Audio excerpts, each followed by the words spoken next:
Hi guys, வழக்கம் போல team கூட ஸ்டோரியில் போட்டோம். நம்ம டீம் கூட பார்த்துட்டு 3 பேர் நம்ம கூட கனெக்ட் ஆனாங்க. கிராஃப்ட்லேண்டு 2v2 தான் போனோம். ஆனால் அதில் ஒரு மனுஷன் 2v2 முடிஞ்ச உடனே சொல்லாம கொள்ளாம போயிட்டாரு.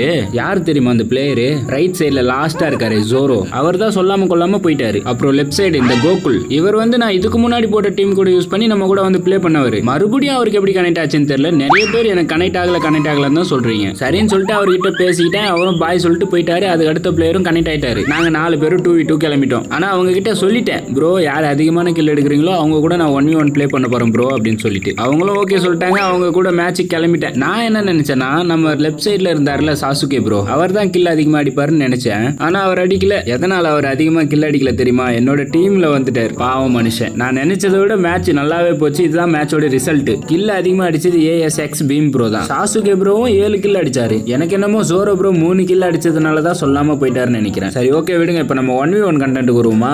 ASX பீம் ப்ரோ தான் வேற லெவல்ல விளையாண்டாரு. ஷார்ட் ரேஞ்சில் செம்ம அடி வாங்கினேன். போன மேட்ச் தான் ப்ரோ ஏதோ ஒரு மேட்ச் ஜெயிச்சேன்னு சொல்லிட்டு ஒரு சந்தோஷமா இருந்தேன். அதுக்குள்ளவே 8-2ன்னு சொல்லிட்டு மேட்சை முடிச்சுட்டு போயிட்டாரு இந்த மனுஷன்.